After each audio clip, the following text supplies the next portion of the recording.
శ్రీ సాయి సత్ చరిత్రము 16-17 అధ్యాయములు. ఓం శ్రీ సాయి నాథాయ నమః. శ్రీ సాయి బాబా జీవిత చరిత్రము 16-17 అధ్యాయములు. మూడవ రోజు పారాయణ, శనివారము. బ్రహ్మజ్ఞానమును త్వరగా సంపాదించుట. గత అధ్యాయములో చోల్కరు తన మ్రొక్కు నెట్లు చెల్లించెనో, బాబా దాని నెట్లు ఆమోదించెనో చెప్పితిమి. ఆ కథలో ఏ కొంచెమైనను భక్తి ప్రేమలతో నిచ్చిన దానిని ఆమోదించెదననియు గర్వముతోనూ అహంకారముతోనూ ఇచ్చిన దానిని తిరస్కరించెదననియు బాబా నిరూపించెను.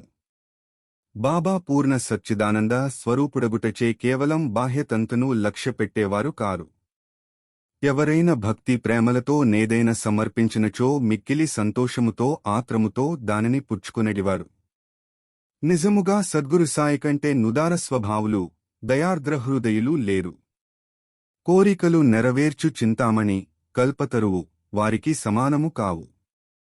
మనము కోరినదల్ల నిచ్చు కామధేనువు కూడా బాబాతో సమానము కాదు. ఏలన యవి మనము కోరునవి మాత్రమే ఇచ్చును. కాని సద్గురువు అచింత్యము అనుపలభ్యమునైన ఆత్మసాక్షాత్కారమును ప్రసాదించును. ఒకనాడొక ధనికుడు సాయిబాబా వద్దకు వచ్చి బ్రహ్మజ్ఞానమును ప్రసాదించుమని బతిమాలెను. ఆ కథ ఇచ్చట చెప్పుదును. సకలైశ్వర్యముల ననుభవించుచున్న ధనికుడొకడుండెను. అతడు ఇండ్లను, ధనమును, పొలమును, తోటలను సంపాదించెను. వాని కనేక మంది సేవకులుండెడివారు.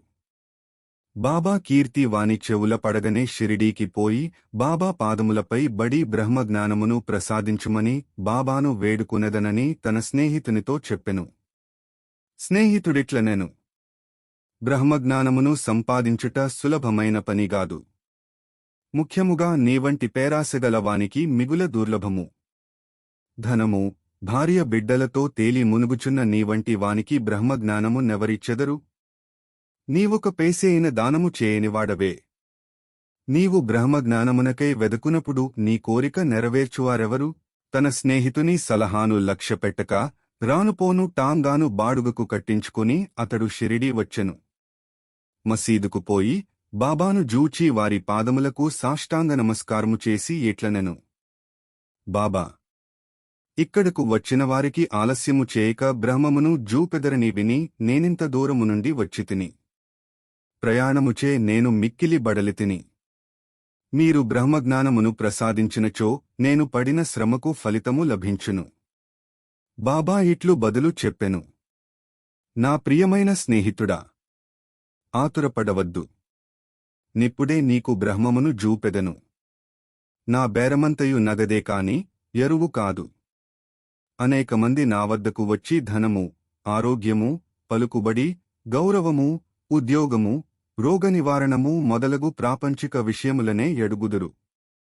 నా వద్దకు వచ్చి బ్రహ్మజ్ఞానము నివ్వుమని ఎడుగువారు చాలా తక్కువ.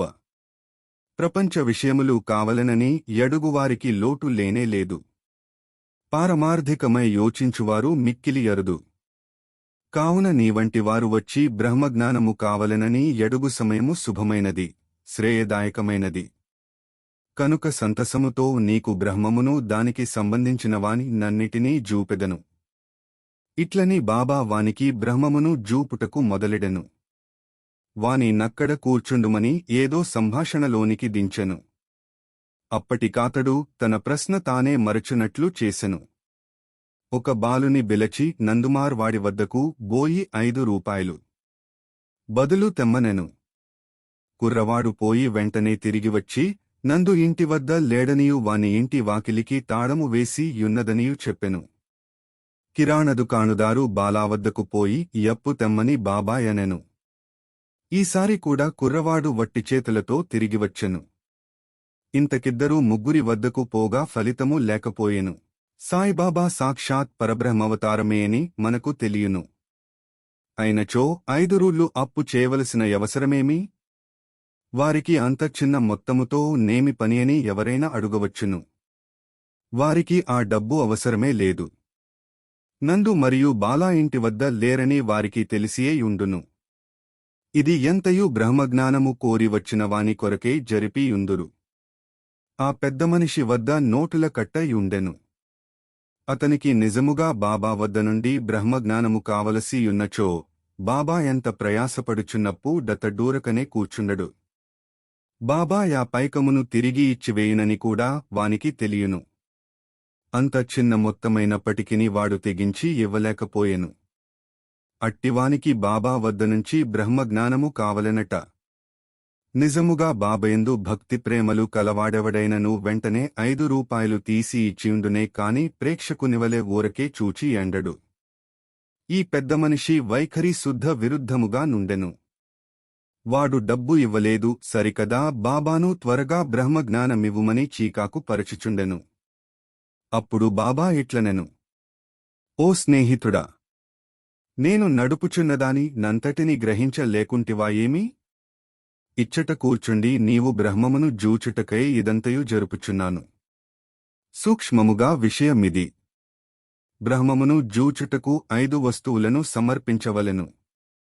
అవి ఏవన: 1 పంచ ప్రాణములు, 2 పంచేంద్రియములు, 3 మనస్సు, 4 బుద్ధి, 5 అహంకారము.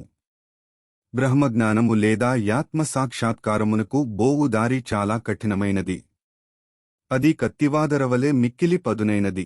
అట్లనుచు బాబా ఈ విషయమునకు సంబంధించిన సంగతులన్నీయూ జెప్పెను. వానిని క్లుప్తముగా ఈ దిగువ పొందుపరచితిమి. బ్రహ్మజ్ఞానము లేదా ఆత్మసాక్షాత్కారమునకు యోగ్యత. అందరును తమ జీవితములో బ్రహ్మమును జూడలేరు. దానికి కొంత యోగ్యత అవసరము.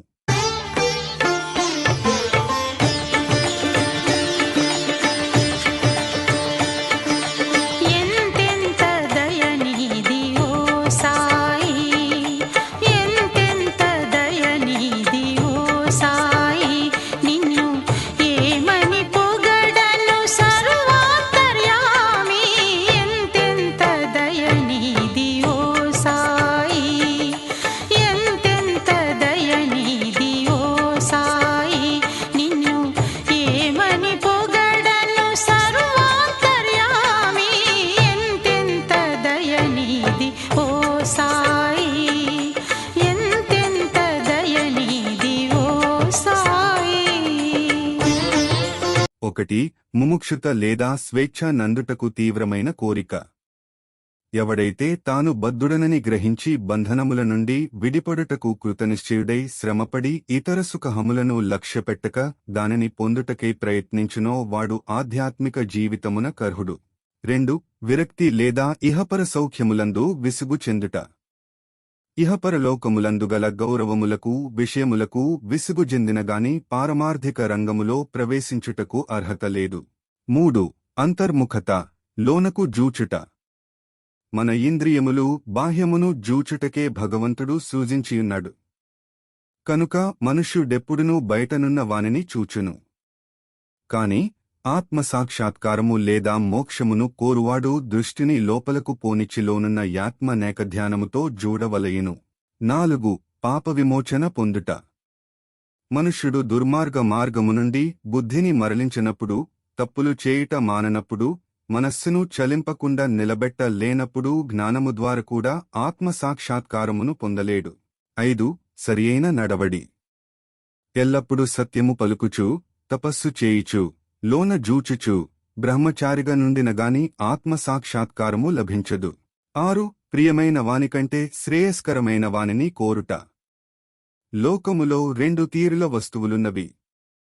1 మంచిది, 2వది సంతోషకరమైనది. మొదటిది వేదాంత విషయములకు సంబంధించినది.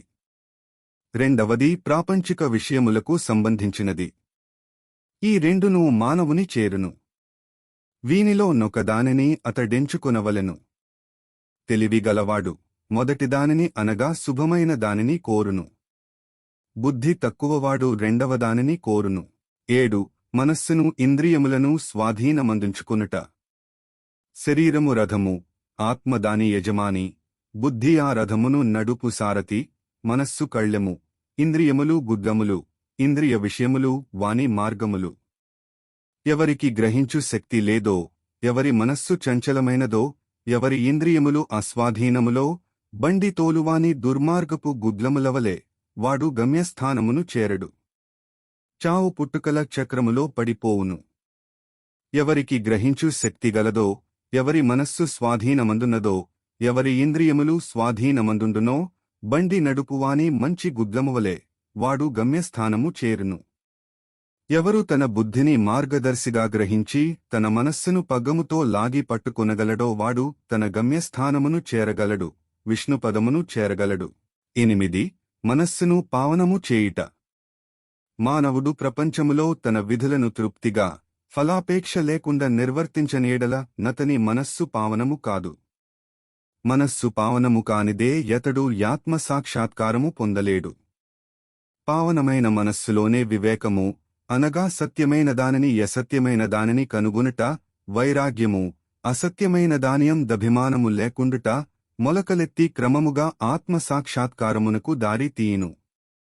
అహంకారము రాలిపోనిదే, లోభము నశించనిదే, మనస్సు కోరికలను విడచిపెట్టనిదే ఆత్మసాక్షాత్కారమునకవకాశము లేదు.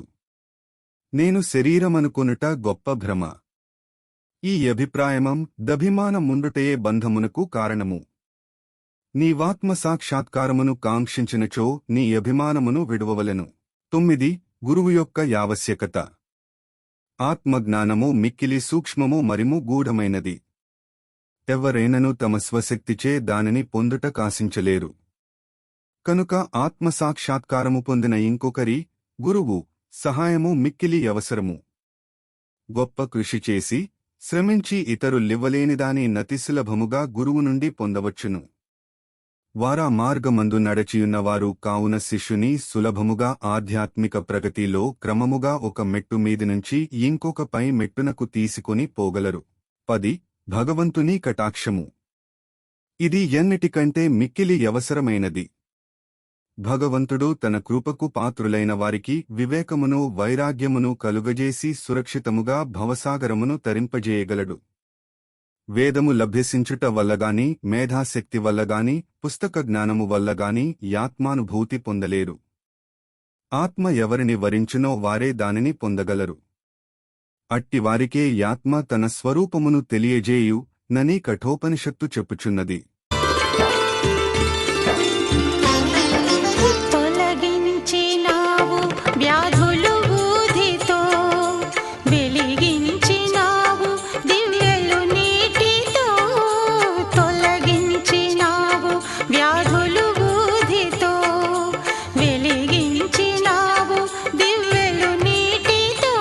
ఈ ఉపన్యాసము ముగిసిన పిమ్మట బాబా యా పెద్ద మనుష్యుని వైపు తిరిగి, అయ్యా, నీ జేబులో బ్రహ్మము 50 5 నోట్ల రూపముతోనున్నది. దయచేసి దానిని బయటకు దీయుము అనెను. ఆ పెద్ద మనుష్యుడు తన జేబునుంచి నోటుల కట్టను బయటకు దీసెను. లెక్క పెట్టగా సరిగా 25 10 నోట్లుండెను. అందరూ మిక్కిలి యాశ్చర్యపడిరి. బాబా సర్వజ్ఞత్వమును జూచి వాని మనస్సు కరగెను. బాబా పాదములపై బడి వారి యాశీర్వదమునకే వేడెను. అప్పుడు బాబా ఇట్లనెను, నీ బ్రహ్మపు నోటుల కట్టలను చుట్టిపెట్టుము. నీ పేరాసను, లోభమును పూర్తిగా వదలనంతవరకు నీవు నిజమైన బ్రహ్మమును చూడలేవు. ఎవరి మనస్సు ధనమందు, సంతానమందు, ఐశ్వర్యమందు లగ్నమైయున్నదో వాడా అభిమానమును పోగొట్టుకుననంతవరకు బ్రహ్మము నెట్లు పొందగలడు? అభిమానమనే భ్రమ, ధనమందు తృష్ణ, దుఃఖమను సుడిగుండము వంటిది. అది యసూయ యహంకారమను మొసళ్లతో నిండియున్నది. ఎవడు కోరికలు లేనివాడో వాడు మాత్రమే ఈ సుడిగుండమును దాటగలడు. పేరాశయు బ్రహ్మజ్ఞానమును ఉత్తర దక్షిణ ధ్రువముల వంటివి. అవి శాశ్వతముగా ఒకటికొకటి బద్ధవైరము గలవి. ఎక్కడ పేరాసగలదో ఎక్కడ బ్రహ్మము గూర్చి యాలోచించుటకుగాని ధ్యానమునకుగాని తావులేదు. అట్లైనచో పేరాసగలవాడు విరక్తిని, మోక్షమును ఎట్లు సంపాదించగలడు? లోభికి శాంతిగాని, సంతుష్టిగాని, దృఢనిశ్చయముగాని యుండవు. మనస్సునం దేమాత్రము పేరాసయున్నను సాధనలన్నీయు ఆధ్యాత్మిక ప్రయత్నములు నిష్ప్రయోజనములు.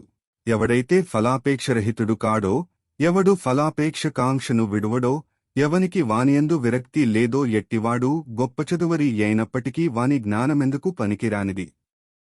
ఆత్మసాక్షాత్కారము పొందుట కిది వానికి సహాయపడదు. ఎవరహకారపూరితులో ఎవరింద్రియ విషయముల గూర్చి ఎల్లప్పుడూ చింతించెదరో వారికి గురుబోధలు నిష్ప్రయోజనములు. మనస్సును పవిత్రమోనర్చుట తప్పనిసరి అవసరము. అది లేనిచో మన ఆధ్యాత్మిక ప్రయత్నములన్నీయు ఆడంబరము డాంబికము కొరకు చేసినట్లగును. కావున దేనిని జీర్ణించుకొనగలడో దేనిని శరీరమునకు పట్టించుకొనగలడో దానినే వాడు తీసుకొనవలెను. నా ఖజానా నిండుగానున్నది. ఎవరికేది కావలసిన దానిని వారికివ్వగలను. కాని వానికి పుచ్చుకును యోగ్యత గలదా లేదా యని నేను మొదట పరీక్షించవలెను. నేను చెప్పినదానని జాగ్రత్తగా విన్నచో నీవు తప్పక మేలు పొందెదవు. ఈ మసీదులో కూర్చొని నేనెప్పుడూ అసత్యములు పలుకను. ఒక యతిథిని ఇంటికి పిలిచినప్పుడు ఇంటిలోనివారు, అక్కడున్నవారు, స్నేహితులు, బంధువులు గూడా అతిథితోపాటు విందులో పాల్గొందురు. కావున నప్పుడు మసీదులో నున్న వారందరూ బాబా ఆ పెద్ద మనుష్యునకు చేసిన ఈ ఆధ్యాత్మిక విందులో పాల్గొనిరి. బాబా యాశీర్వాదములను పొందిన పిమ్మట అచ్చట నున్నవారందరూ పెద్ద మనిషితో సహా మిక్కిలి సంతోషముతో సంతుష్టి చెందినవారై వెళ్లిపోయిరి. బాబా వారి వైశిష్ట్యము కనుక హేమడ్ పంతు ఇట్లు చెప్పెను: ఏ దేశమునందు ఈ అపూర్వమైన విలువగల పవిత్రరత్నము పుట్టినదో యా దేశము ధన్యము. ఏ కుటుంబములో వీరు పుట్టిరో యదియు ధన్యము. ఏ తల్లిదండ్రులకు వీరు పుట్టిరో వారును ధన్యులు. ఓం నమో శ్రీ సాయినాథాయ నమః. శాంత్యః శాంత్యః శాంత్యః. 16, 17 అధ్యాయములు సంపూర్ణము. సద్గురు శ్రీ సాయినాథార్పణమస్తు. శుభం భవతు.